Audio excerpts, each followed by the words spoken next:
বর্তমান প্রশাসন দিয়ে নিরপেক্ষ নির্বাচন করা সম্ভব নয় মন্তব্য করে জুলাই সনদের ভিত্তিতেই আগামী সংসদ নির্বাচনের দাবি জানিয়েছেন জামায়াতে ইসলামীর নেতারা।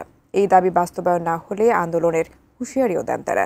জাতীয় প্রেসক্লাবের সংগঠনটির জাতীয় সেমিনারে জামায়াত নেতারা বলেন, সংস্কারকে আইনে পরিণত না করলে নির্বাচন পেছানোর ষড়যন্ত্র হচ্ছে বলে মনে করেন তারা।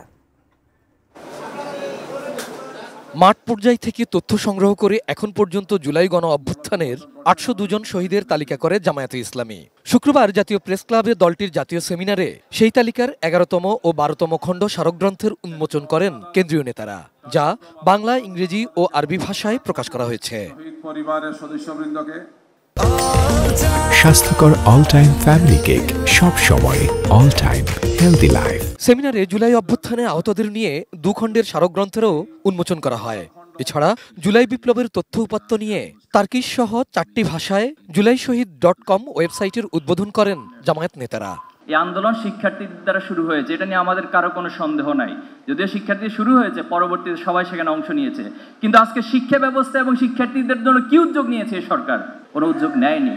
এরপর আরেকটা উদ্যোগ নেবেন দয়া করে, বিচারের পরে ফ্যাসিস্টদের জন্য একটা বই। এখানে কারা কারা ফ্যাসিস্ট ছিল, কতটা ফ্যাসিস্ট।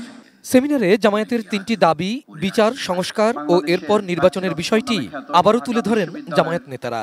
জুলাই আগস্ট আন্দোলনের ভিত্তি হচ্ছে দক্ষিণ পন্থার আদর্শিক ভিত্তি। সুতরাং আগামী দিনে বাংলাদেশে দক্ষিণ পন্থারই আবির্ভাব শুধু নয়, প্রতিষ্ঠা লাভ করবে ইনশাআল্লাহ। সন্ত্রাসীরা আগামীতে ক্ষমতা আসতে না পারে, এই জন্য আমরা দেশপ্রেমিক ইসলাম এবং ইসলামী দলগুলির মধ্যে একটা অটুট আমরা ঐক্য গড়ার আমরা প্রত্যয় ব্যক্ত করছি। প্রশাসনের ভেতর ফ্যাসিস্টদের সহযোগী রয়েছে অভিযোগ করে আইন শৃঙ্খলা পরিস্থিতির উন্নয়ন করা সম্ভব নয় বলে মনে করেন জামায়াত নেতারা। নির্বাচনের জন্য লেভেল প্লেইং ফিল্ড তৈরি করার তাগিদ দেন তারা। এই প্রশাসন দিয়ে নিরপেক্ষ নির্বাচন হওয়া সম্ভব নয়। যেন তেন প্রকারের নির্বাচনের জন্য এই শহীদরা জীবন দেয় নাই। মানুষের ভোটাধিকার নিশ্চিত করার জন্য কার্যকর ব্যবস্থা গ্রহণ করুন।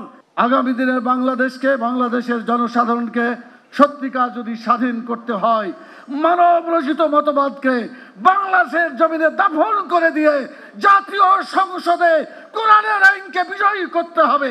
Abul Kalam Azad, ATN news, Dhaka.